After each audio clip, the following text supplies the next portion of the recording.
Welcome back to మదర్‌లెన్స్ YouTube channel friends. RCB నిజంగా భయ్యా back to back IPL trophies కొట్టడం అనేది అంత సాధారణ విషయం కాదు భయ్యా. అలాంటిది ఆర్‌సీబీ అంత తేలికగా చేసేసారంటే అంత తేలికగా కొట్టి చూపించారు బ్యాక్ టు బ్యాక్ ఐపీఎల్‌ని. ఈ విజయంతో 5 టైమ్స్ మేము ఛాంపియన్స్, మాకు 5 కప్పులున్నాయి, మీకు ఒకే కప్పు అని అన్నోళ్ళందరికీ నిజంగా లాలీపాప్ తినిపించారనమాట. ఆర్‌సీబీ హేటర్స్ అందరూ అన్నారు, మీకు ఒక కప్పు రావడానికి 18 ఏళ్ళు పట్టిందిరా, ఇంకో కప్పు రావడానికి ఇంకొక 18 ఏళ్ళు పట్టిద్ది అన్నోళ్ళందరికీ back to back IPL cup కొట్టి వాళ్ళ నోట్లో లాలీపాప్ పెట్టారన్నమాట. ఇప్పుడు మన ఆర్‌సీబీ 2026 ఐపీఎల్ సీజన్ రివ్యూ గురించి మనం మాట్లాడుకుందాం ఈ వీడియోలో. వీడియోలోకి వెళ్ళే ముందు చిన్న డిస్క్లైమర్, మన ఛానల్ని చాలామంది సబ్స్క్రైబ్ చేసుకోగానే చూస్తున్నారు, ప్లీజ్ సబ్స్క్రైబ్ చేసుకుని సపోర్ట్ చేయండి.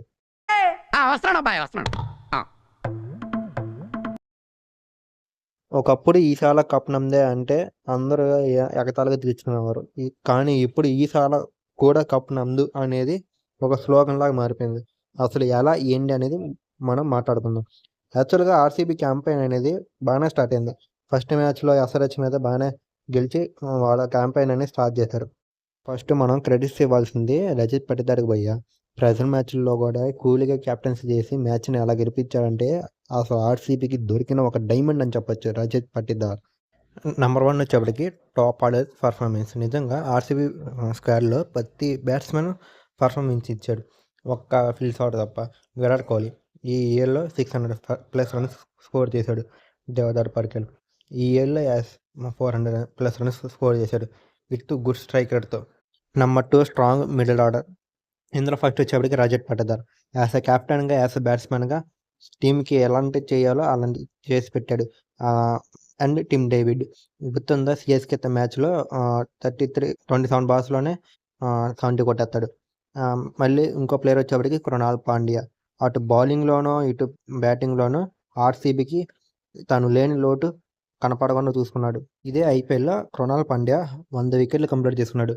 చూసారా ఎలాంటి పర్ఫార్మెన్స్ ఇచ్చాడు ఆర్సీబీకి, మరి మీరే ఊహించుకోండి. ఇంకా నెంబర్ 3 వచ్చేప్పటికి టాప్ బౌలింగ్ అటాక్. ఒక పక్క జాస్ హేజల్వుడ్ కానీ, జాకబ్ డఫీ కానీ, భువనేశ్వర్ కుమార్ కానీ, రసిక్ దార్ సలాం కానీ ఏమన్నా పర్ఫార్మెన్స్ ఇచ్చాడా? అసలు ఈ లేసే బౌలింగ్కి అపోనెంట్స్ బ్యాట్స్మెన్ దగ్గర సమాధానం లేకుండా పోయేది. అలాంటి బౌలింగ్ అటాక్ ఉంది ఆర్సీబీ దగ్గర. ఇంకా భువీ ఇచ్చిన పర్ఫార్మెన్స్కి అయితే టీమిండియాలోకి తిరిగి తీసుకోవాలి తనని, మళ్ళీ T20 స్క్వాడ్లోకి తీసుకొని తను ఆడిపించాలి అని చెప్పి బయట నుంచి రూమర్స్ వస్తున్నాయి. అలాంటి పర్ఫార్మెన్స్ ఇచ్చాడు భువీ ఈ ఐపీఎల్లో. ఏంది భయ్యా నువ్వు అంతా పాజిటివ్సే చెప్తున్నావు, నెగిటివ్స్ ఏం లేవా అంటే ఉన్నాయి.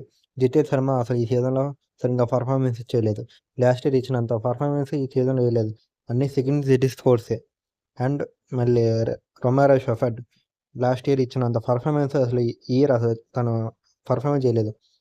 కానీ కాస్త బౌలింగ్లో కానీ ఫీల్డింగ్లో కానీ తన పర్ఫార్మెన్స్ ఇచ్చాడు, కానీ బ్యాటింగ్లో అసలు లాస్ట్ ఇయర్ ఇచ్చినంత పర్ఫార్మెన్స్ చేయలేదు. మరి నెక్స్ట్ సీజన్కి తనని ఉంచుతారో లేదో చూడాలి.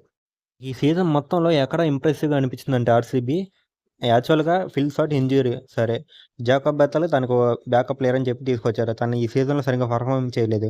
సరే ప్లేయర్స్ దగ్గరికి వచ్చేప్పటికి వెంకటేష్ అయ్యని వీళ్ళు ఓపెనర్గా ప్రమోట్ చేశారు. అది ఒకవేళ బ్యాక్ ఫైర్ అయ్యి ఉంటే మాత్రం ఆర్సీబీకి చాలా పెద్ద నష్టం అయ్యేది. కానీ వెంకటేష్ అయ్యర్ ఓపెనర్గా పంపించడం మాత్రం అది బ్రిలియంట్ ఆలోచన. అది సక్సెస్ అయింది అంతే. వెంకటేష్ అయ్యర్ అసలు ప్లే ఆఫ్స్లో ఎలా పర్ఫార్మెన్స్ ఇచ్చారో చూసారా మీరు.